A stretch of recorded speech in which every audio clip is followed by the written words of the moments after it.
Well, this person left a message on the comments section, in the comments section. It says, "Hello, teacher. Would you please teach me how to combine the color red with its different shades?" Well, that gives me a little opportunity to play.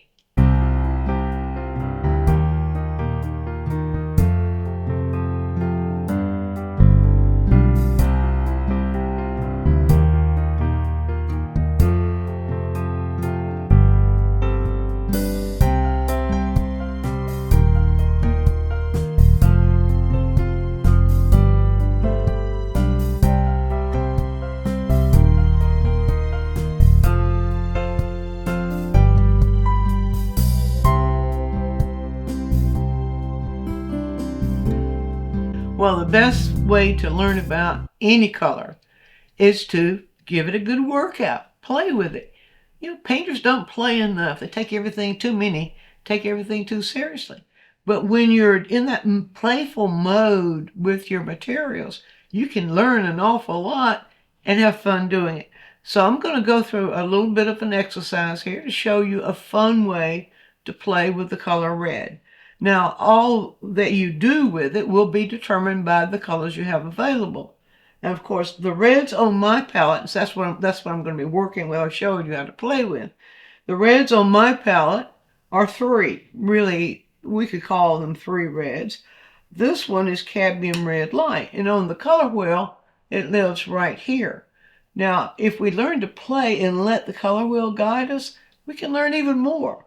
So the red orange is cadmium red light. It's almost red. A lot of people would call it red.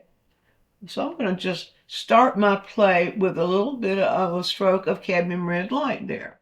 Now, I have two other colors that are predominantly red. I have alizarin permanent, and it's really alizarin crimson permanent. It's very close to the old alizarin crimson. And on my palette, it lives right here. Now, my palette is arranged according to the color wheel. And so this is the red orange. This is also a red orange, but it's a desaturated red orange. So I'll hold off on that for a while. But this color is the red violet. That is, alizarin crimson. I'm sorry, this color is red violet. This is the alizarin crimson right here. Now, it's a very dark red, and it leans just a little bit in the direction of violet, but not very much at all. So I'll show you what it looks like by itself, and this is a good way to do this. So we'll just put a little strip of it right here. That's the alizarin crimson in its purest form. So you see it feels red, but you can see now, if you just let your eye move from here to here, it does move just a little bit towards the red violet. Now, what happens if I combine those two reds? So I have this is the first plaything that we do. We ask questions. What happens if? And so if we take the red orange, which is really more red than orange, and then if we dip it into a little bit of the alizarin crimson, look what we get there. We get a red. So I don't really need another red on the palette for a true red. Here's the red. You just let your eyes go back and forth between those. I don't need a true red on my palette because I have the ability to make that true red if I need it.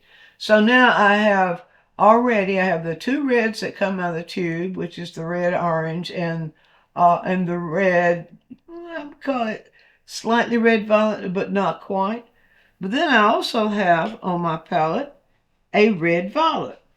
So let's begin with that, and let's go into that. And I'll rinse out this brush really, really good so I can get a clean red violet. And this red violet is called quinacridone violet. Quinacridone violets, Q-U-I-N, let's see if I can spell it, A-C-R-I-D-O-N-E. I think that's right. All right, so that's this right here, and let's put it right here. You can see that's very, very dark red violet.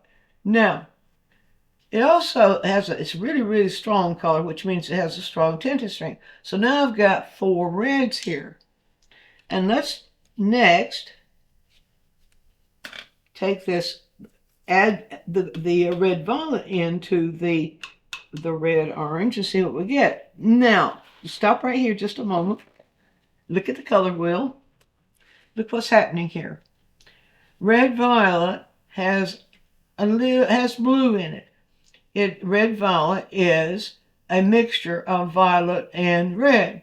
So, and violet has blue in it. So red violet has blue in it. All right, come back over here. Red orange has orange in it. So we've got complements there. That means theoretically, if we mix red violet into red orange, like we have here, we might get a slight desaturation. Let's see if we do. So what I'll do now is I'll have the red violet in my brush here. I'm going to reach it over now and mix it into the red, and let's see what we get there. Now I'm going to put it right, well, where do I put it? Right here. Right here. Now, do you see a slight difference? It is just a little bit less red. Well, I could add more of the red orange into it and make it, well, in the wrong place there.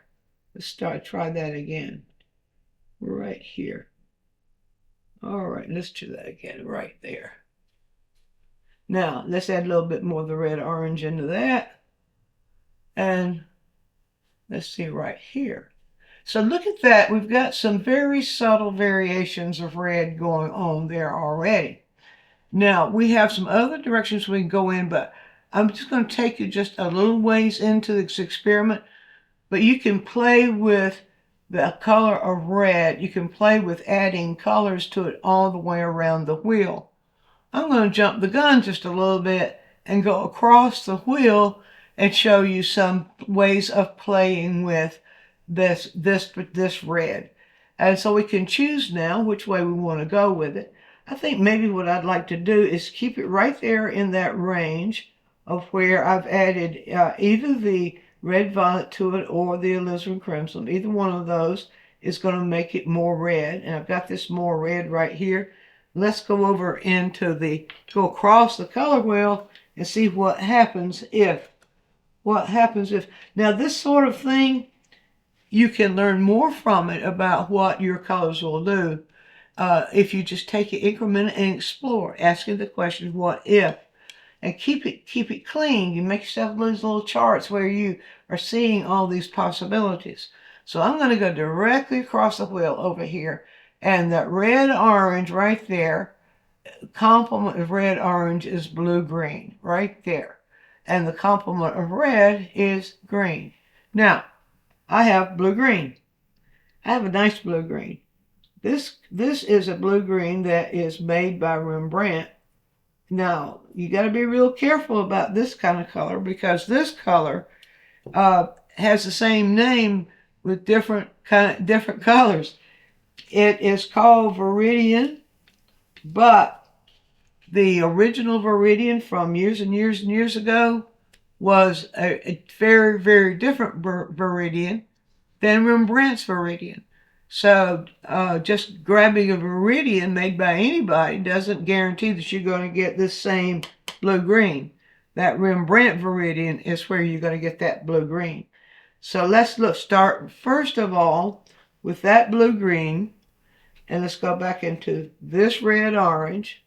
I'm going to pull the pure red-orange down here. Now, without adding anything else to it, first of all, I want to reach for this blue-green. And I'm going to mix a little bit of that blue-green right here into this red-orange. And I want you to see what will happen. I'm just going to add just a little bit. I'm not going to change it very much. And there's where people will often make an error. They add too much, but the amount of this that we add to this is going to be different. So I'm going to add just a little bit to it. You see what I'm doing down here? Just a little bit. Now I'm going to go, let's see, oh, I wish I had started there. Let's just go right in here, start a new line. And this is the mixture that I got. That then gives us a slightly desaturated, look at that, slightly desaturated version of that.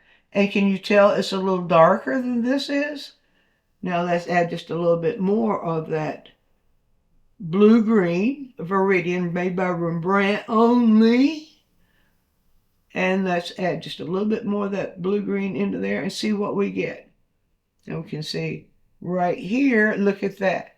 Now it gets even darker and it begins to get more desaturated. There's less red-orange in here now. That's what happens when you add a complement into another color. Any color's complement is going to neutralize. It's going to take some of that color out, some of that hue out. And that will continue to happen with every time I add just a little bit more of this blue-green to this red-orange. It's going to get darker because this value is darker than that one. It's going to get darker, and it's going to lose more of its red-orange hue. Now this is the way I prefer playing around with color. I might have deviated just a bit from the person's request, but I could have done anything with red and mixtures of red, and that would, I think, answer the request. But this is where I'm taking it. Look at that now. We've gone right here. You might call that color brown. I call that desaturated, dark value, desaturated red-orange. And if I take it even further, it's going to get darker. This is darker than this. So it's going to get darker if I take it even further. And so let's take it one step. Well, no, maybe take a couple more steps further. And let's see what this gives us. Look at that. Now, you would call that brown. I call that desaturated red-orange. Dark value, desaturated red-orange. Now, if you want the red-orange to be lighter, you want to stay in the same value, then we got to do something called value correct. And I'll take it that step, and then I'm going to put you on your own, because you can use the color wheel to guide you for any color that you have, any color that's on the wheel, starting out with the one that's most highly saturated. Highly saturated means it's got more hue in it. It's got all of the hue in it that's possible, and still be able to see it, for the human eye to be able to see it.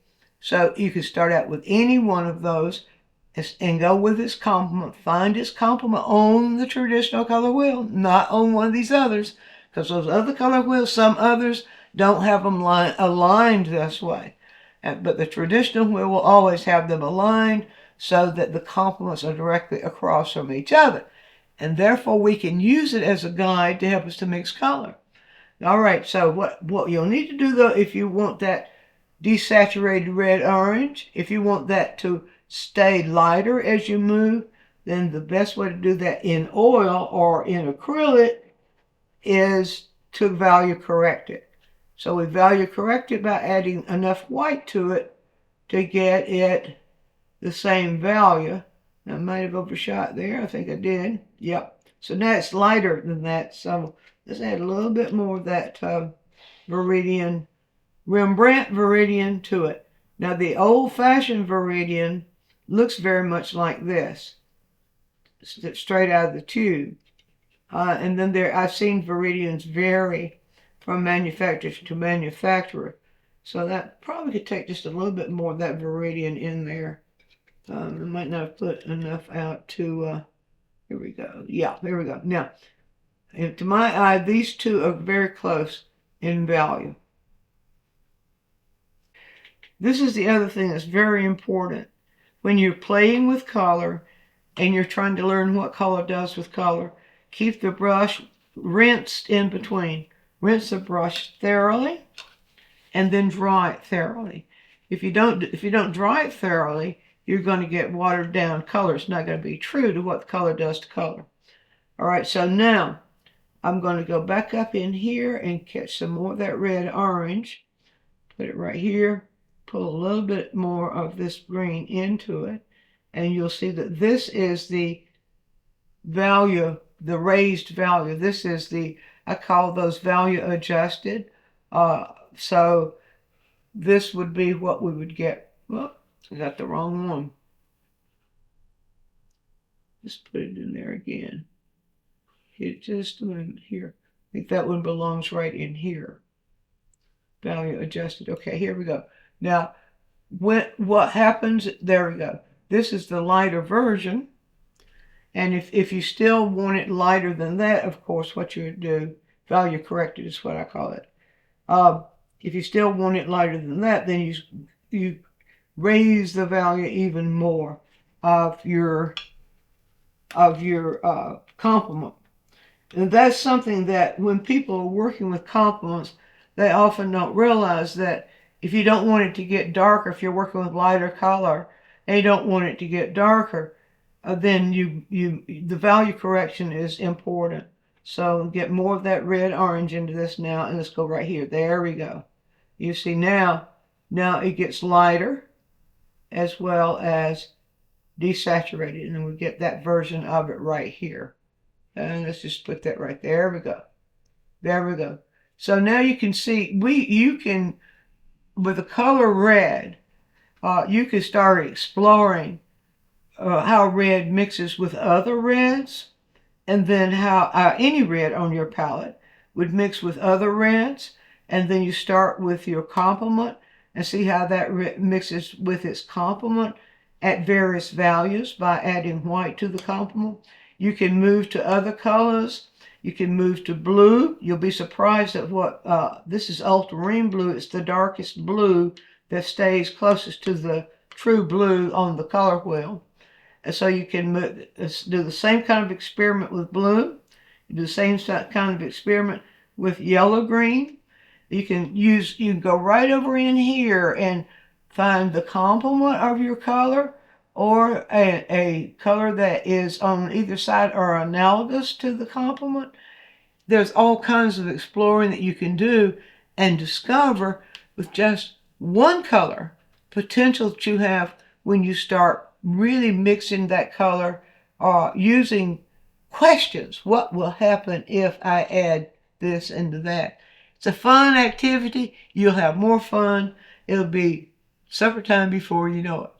Be sure to view all of our quick tips. And while you're doing so, subscribe to the channel, click on the bell so you'll always get a notice when we produce a new quick tip, which is every week. And if you have a question, leave it in the comments section and we'll make a quick tip for you. Also, take a trip over to DianneMize.com where I have full-length lessons, downloads, DVDs, lots of other stuff there, some free stuff for you. And while you're there, you can subscribe to the newsletter, and that way you'll always be informed every time we do something new.